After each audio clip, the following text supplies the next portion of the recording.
Bonjour, bienvenue dans votre chaîne Univers Mathématique. Dans cette vidéo, on va voir comment utiliser le raisonnement par disjonction des cas. Donc, on a utilisé bien sûr différentes méthodes de raisonnement, comme le raisonnement par implication, par équivalence, par l'absurde, etc. Ici, on va utiliser le raisonnement par disjonction des cas. Donc, bien sûr, pour comprendre comment utiliser ici le raisonnement par disjonction des cas, si bien sûr on a une implication P implique Q qui est vraie, et si aussi non P et Q est aussi vrai, c'est-à-dire ici on a utilisé comme proposition de départ P et aussi non P qui implique la même proposition Q, si les deux implications sont vraies, alors Q est aussi vrai. Bien. Pourquoi?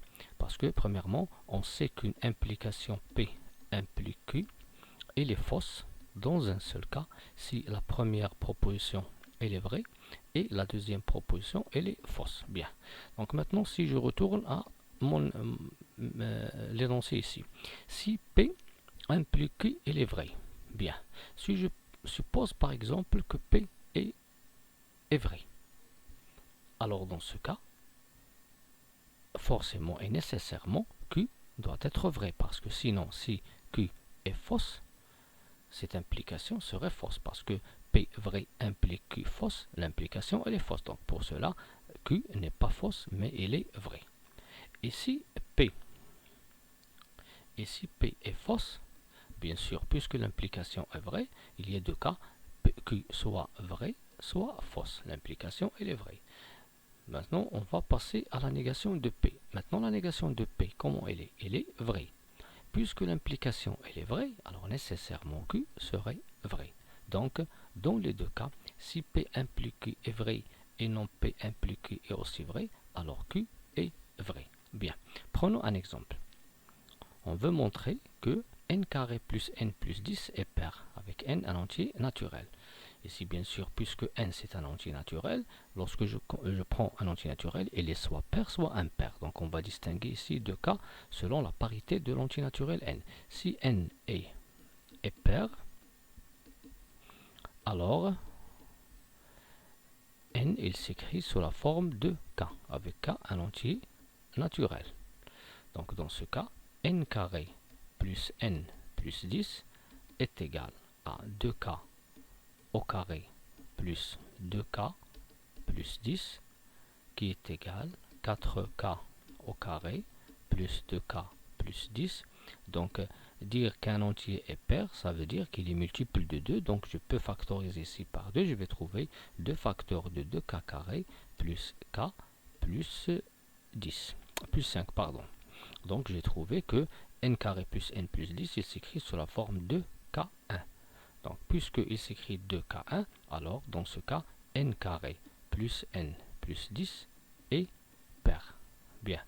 Maintenant, elle est pair. Cette somme, qui est un entier naturel, elle est pair dans le cas où n est pair. Maintenant, on va passer à l'autre. C'est-à-dire, si on a ici P, la proposition P, et là, c'est la proposition qui est Q. Donc, on a montré que P implique Q, il est vrai. Maintenant, il faut montrer que non P implique Q est aussi vrai. Donc, si n est impair,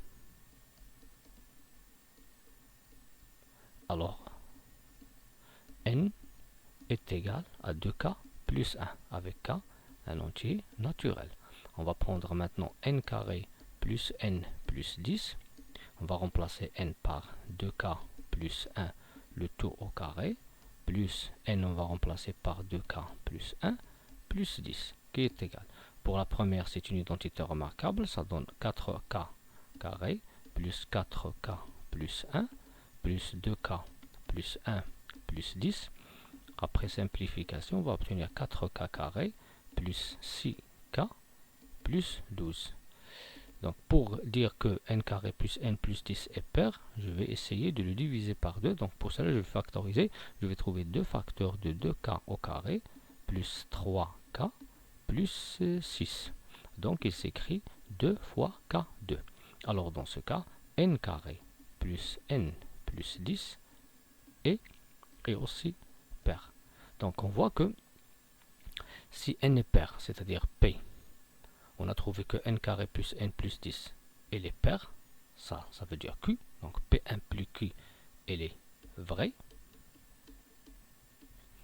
Si n est impair, ici bien sûr, c'est quoi? C'est la négation de P. Et bien sûr, n carré plus n plus 10 pair, ça c'est la proposition Q. Donc puisqu'on a montré que si n est impair, alors n carré plus n plus 10 est pair, ça veut dire que P non P implique Q est aussi vrai. Donc d'après le raisonnement par disjonction des cas, dans les deux cas, on a bien sûr pour tout n élément de n, n carré plus n plus 10 est pair. Passons maintenant à un autre exemple. On veut montrer que le reste de la division de n carré par 3 est soit 0 ou 1.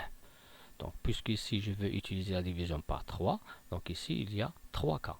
Si soit n égale à 3k, c'est-à-dire que n est divisible par 3, ou bien n égale à 3k plus 1, c'est-à-dire le reste de la division de n par 3 c'est 1, ou bien n égale à 3k plus 2. Bien sûr, parce que lorsque je divise par 3, les restes de la division euclidienne de n par 3 sont soit 0, bien 1 ou bien 2. Commençons le premier. Donc n carré c'est quoi? C'est 3k au carré, qui est égal à 9k carré, qui est égal à 3 facteur de 3k au carré, que je peux le poser 3k1. C'est-à-dire que n carré, il s'écrit 3k1, c'est-à-dire que 3, il divise n carré est un multiple de 3, donc le reste de la division ici, c'est le 0. Ça, c'est le 0, c'est le cas 0. Pour n égale à 3k plus 1, je vais prendre ici n carré, donc je vais prendre 3, remplacer n par 3k plus 1, après je vais simplifier en utilisant l'identité, 9k au carré plus 6k plus 1 qui est égal, après puisque je vais diviser par 3, donc ici je vais factoriser par 3, je vais trouver 3 facteurs de 4k carré plus 2k et le reste c'est 1. Donc ici bien sûr n carré c'est pas un multiple de 3, mais le reste de la division c'est 1. Donc bien, donc dans le cas où n égale à 3k, le reste de la division de n carré par 3 est 0. Dans le cas où n égale à 3k plus 1, le reste de la division de n carré par 3 est 1. Maintenant, on va déterminer le reste de la division de n carré par 3 dans le cas de n égale à 3k plus 2. Donc ici, je vais prendre 3k plus 2 le tout au carré. Donc je vais développer en utilisant l'identité, je vais trouver 9k au carré plus 12k plus 4 qui est égal, bien sûr ici je vais factoriser par 3. Je vais trouver 3k carré, 3 fois 3, 9, plus 4k, 3 fois 4, ça donne 12, plus 1, 3 fois 1, ça donne 3, reste ici 1. Donc c'est quoi le reste aussi ici? C'est 1. Donc qu'est-ce qu'on a comme réponse? Dans le cas où n égale à 3k, le reste c'est 0. Dans le cas où n égale à 3k plus 1, le reste c'est 1. Dans le cas où n égale à 3k plus 2, le reste c'est 1. Bien sûr, on a seulement ces 3k. Par suite, le reste de la division de n carré par 3 est soit 0 ou bien 1. Merci.